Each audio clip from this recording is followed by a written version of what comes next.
Video has been removed by I know. That's what I just fixed. I'm going to turn it. okay, video's back up. It doesn't say that anymore. Video has been removed by We're live. I know. That's turn down your volume.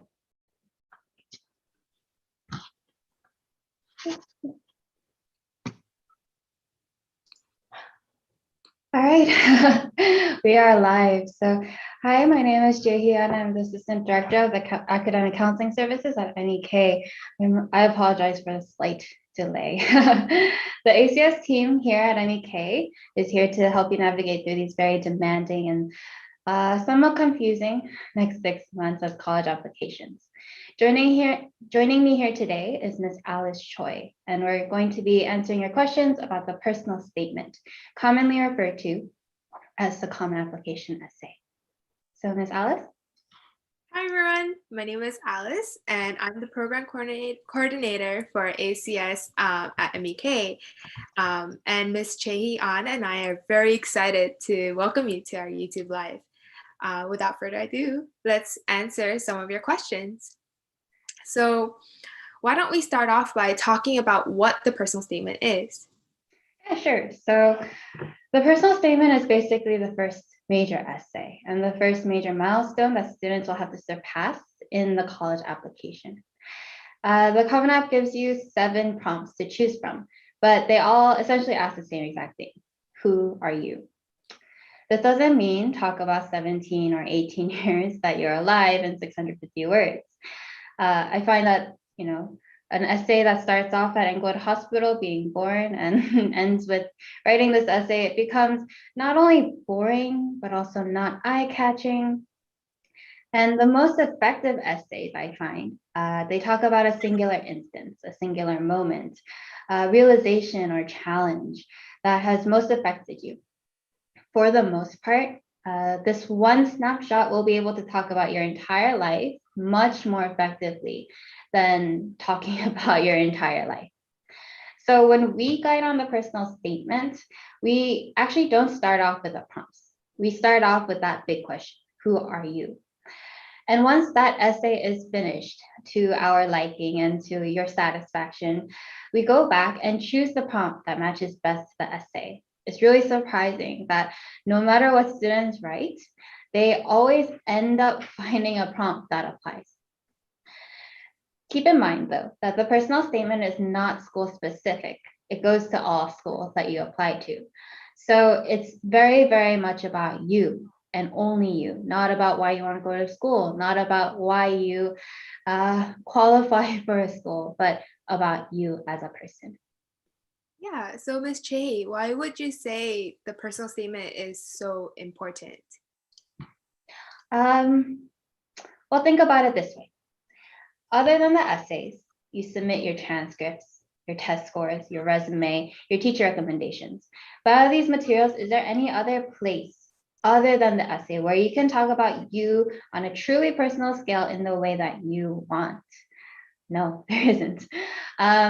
Colleges want to choose students who will thrive on the campus, not just survive, right? So who will truly be happy here? Who will make the most out of their time here? And on a very business scale, who will want to donate back after their 4 years or 5 years or however many years you are in college? So all of those are really, really important considerations. So I believe a lot of students will be really curious about when and how they should start writing their essay. In a strategic sense, I say as soon as possible. I think we can couple this with when should we end in a strategic sense. You want to end your personal statement by, I want to say, mid to late July. Supplemental essay prompts are released, the official ones are released in August. I think it's August 1st all the time.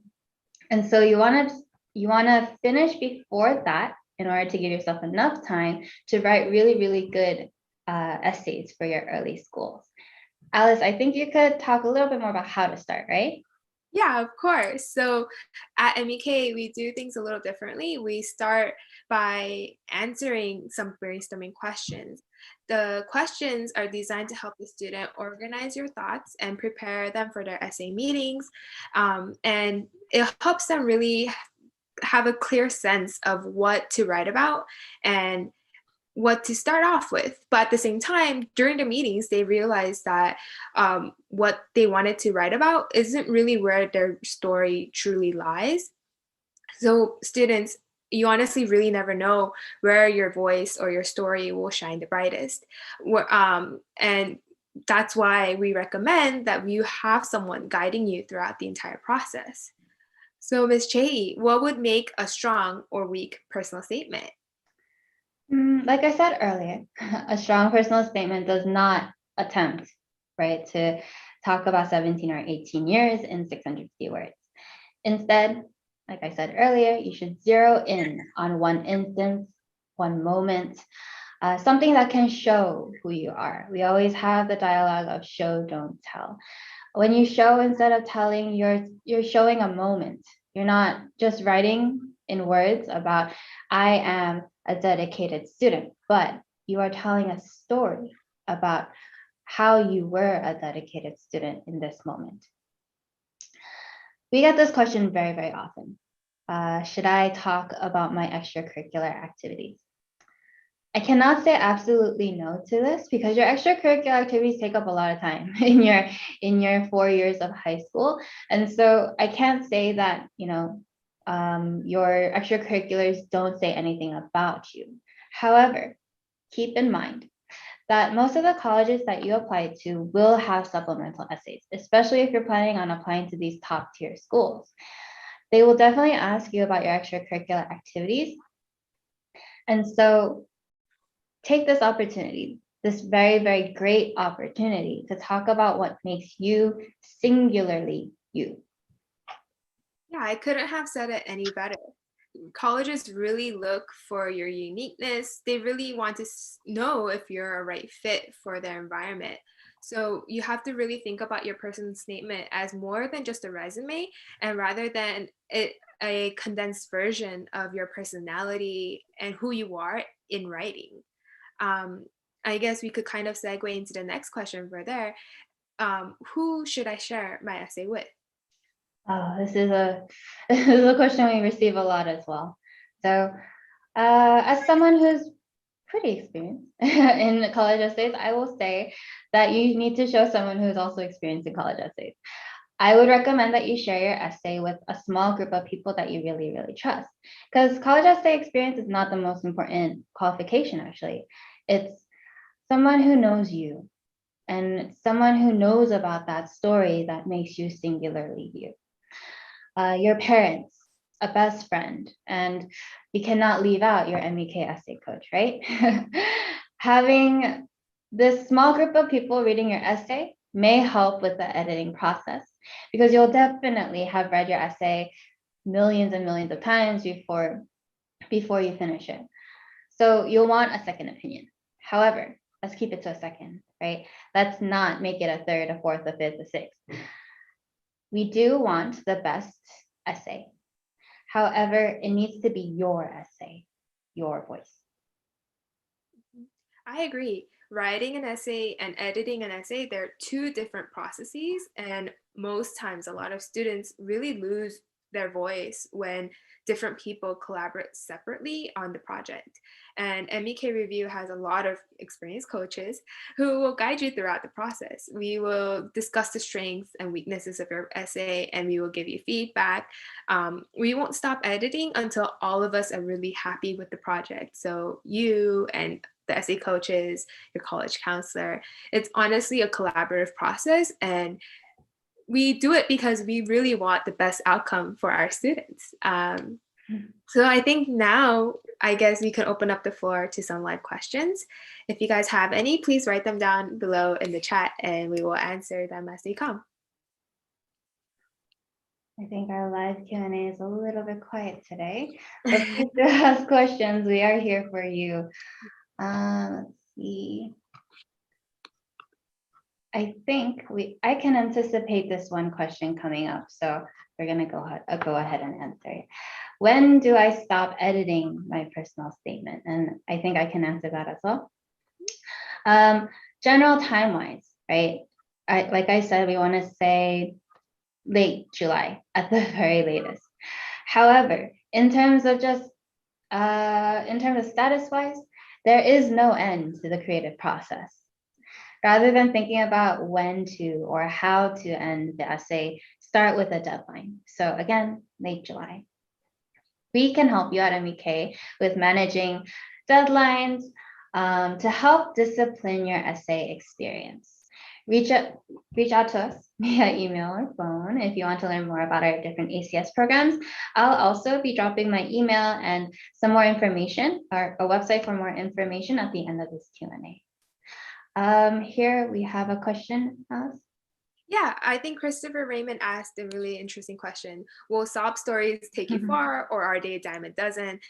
I think I could answer this question, Ms. J. I think it really goes back to kind of what story you're trying to tell, right? You really want, does this singular moment define who you are? We don't want to focus more on the negatives, but how can you make this a positive? How did you learn from this experience, not experiment, and think about the future. Don't think about the sadness and how you're going to cope in that sadness, but think about the bright future and how that will be a stepping stone to your greatness and how you will shine at that school. I think I can add also.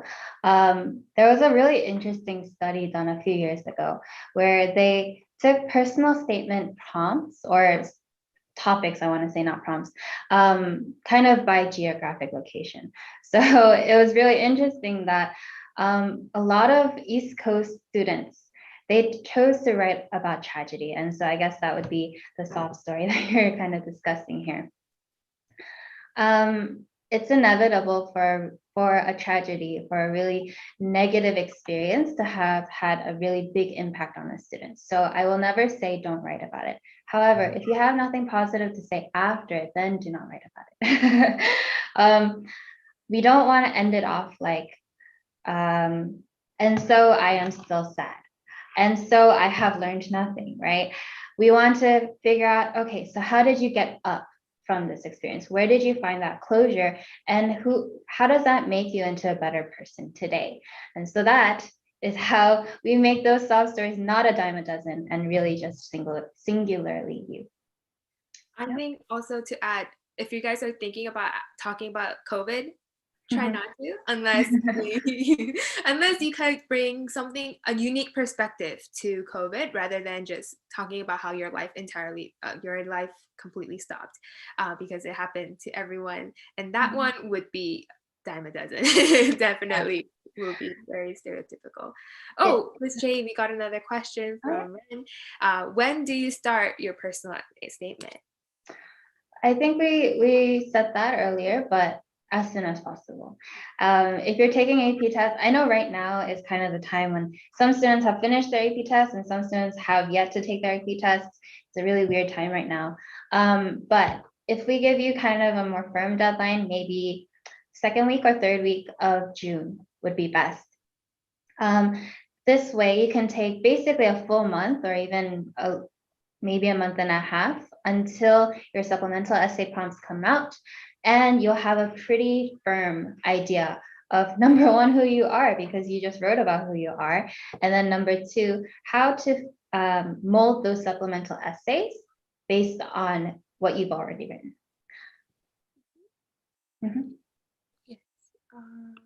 Yes. Ms. Alice? Ooh, we have another question. So how do I start my personal statement? How? I think Ms. Alice, you also went into this a little bit earlier. At MEK, so I'm just going to continue. At MEK, we do have a set of brainstorming questions. It's a set of 60 questions where students do kind of an exploratory exercise. They go into every kind of nook and cranny of who they are as a person. These questions do include, what is the story behind your name? Or what were some other ones? I'm going to just check it right now. What one personal event would you want to erase from your past? What experiences have you had with gender identity or bias or cultural identity and cultural bias? So these kind of allow you to delve into things that you didn't think about delving into before. So that's how you start. You start off with a seed, and from there we go and expand. I think here, Phil Chen asked, what other topics to avoid? And we can both answer this question, right? Yeah. Off the top of my head, I would say if you're going to talk about tragedy, please make it something more positive. Don't focus on the negatives. What else? I found a lot of cliche stories to be about their city bus ride to kind of they're on a bus ride and they kind of go through that drama of like what they experienced throughout their entire life. You don't want to tell a story about your entire life. Miss An said before, you really want to show a clear snapshot of who you are, a singular moment, and don't focus on the broad 17 years of your life, because otherwise your voice and your story really gets lost in that. I'll give you a pretty concrete list of things that you might want to avoid unless they've had some sort of profound, impact on you. Mission trips. I know those are really big. Mission trips you want to avoid. That time you won a trophy at your track meet, right? That time you performed on stage for the first time ever and you won an award there. Anything with awards, they tend to be pretty cliche. Other than that, I mean, we talked about the COVID essay. Anything that won't shine a very positive light, you want to avoid as well. Again, this is something that's not super clear cut, because certain things have had really, really profound impacts on students. So that's the type of thing that you would bring to MEK if you do come to us, or to a teacher or to an essay coach, and they would help you figure out, okay, does this say what you want to say about yourself, or is it just kind of a pretty packaging in an empty box?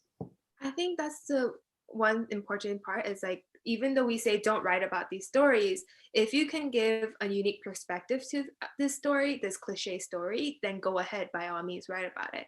Last year, we had a student who talked about her love for education and how she learned that through her performance at Carnegie Hall. And she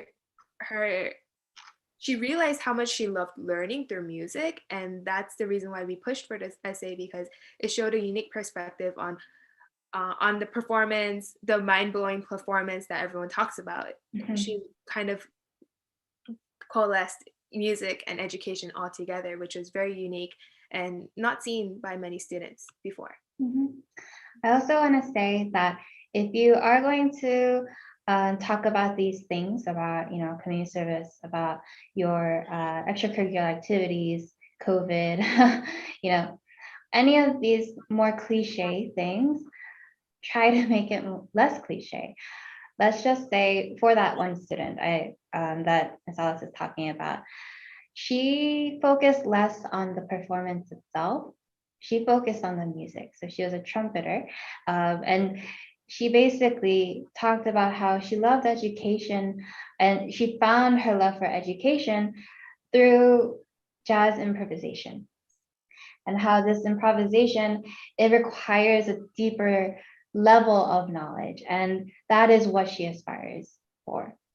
And so that's the essay that she had. It was a beautiful essay. We had to work at it for a while, right? But it turned out to be great. Yeah. Any other questions? I don't see anything in the live right now.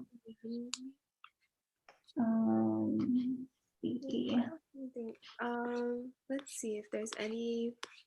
There are no questions. I think let's see. If not, we can ask a few questions that we had anticipated before, right? Let's see. Ms. Alice, do you want to choose a question?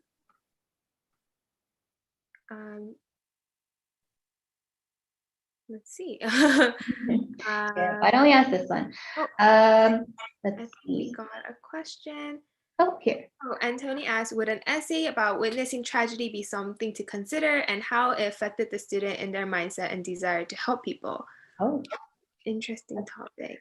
that's an amazing topic, no? Yeah, I agree. I think if it doesn't really focus on the tragedy, right? It focuses more on the positives and how it impacted the student and how the student will use that um, tragedy as a way to kind of mold their future and their plans. So I believe it's a really great topic to focus on in their essays. Yeah. I don't know if you recall, but earlier in the live today, I did say, what makes you singularly you, right? And I did also say it needs to be about you. It's all about you. The personal statement is just you. And so witnessing a tragedy, the only thing that you should really I don't want to say the only thing actually, but the main thing you want to be careful about is, are you talking about the tragedy? Are you talking about the person involved in that tragedy? Or are you talking about yourself and your personal growth? The second, the latter option is what we want, right?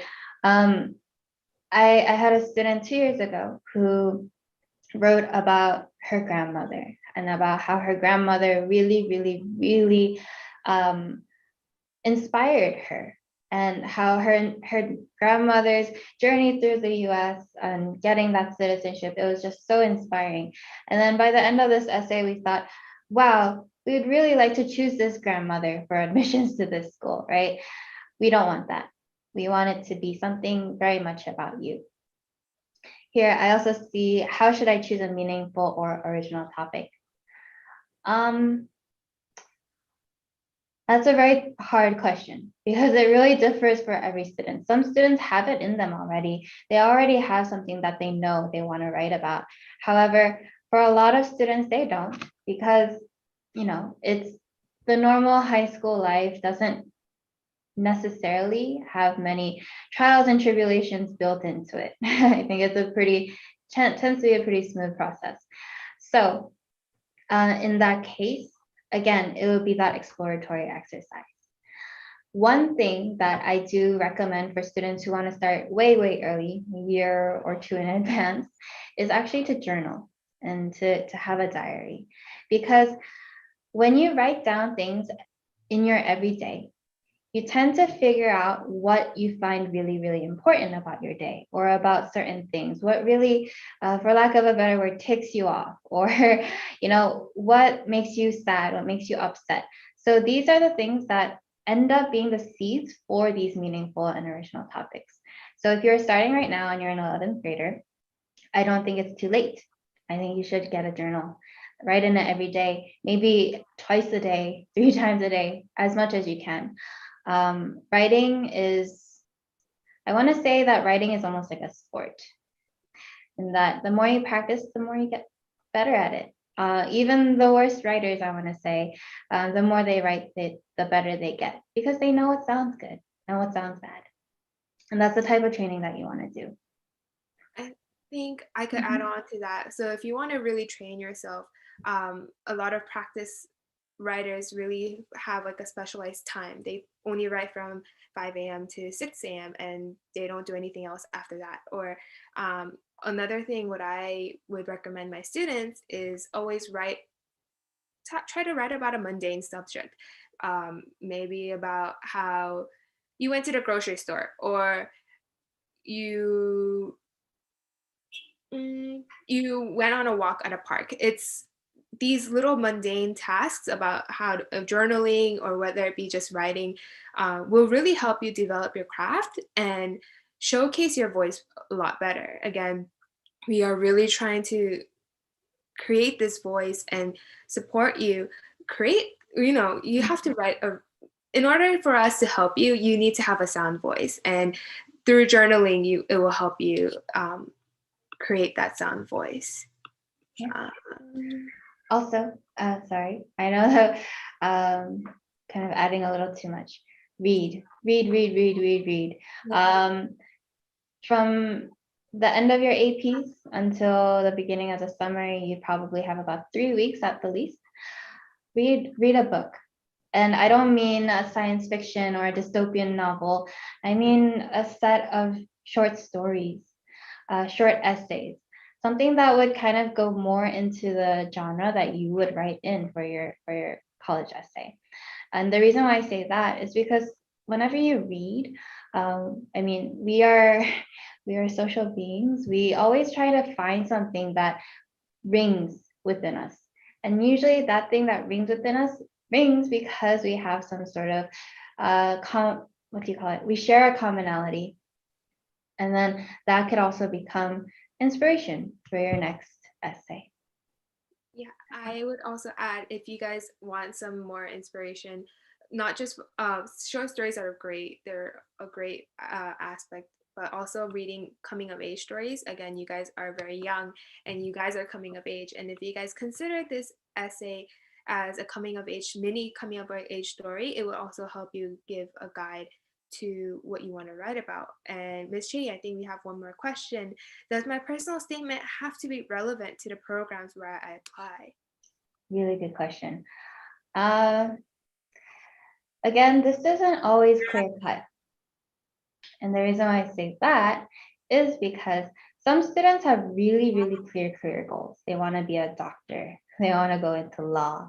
And oftentimes the Common App may be able to go into that. However, like I said earlier, you are most definitely going to have at least one supplemental essay where you can write about that.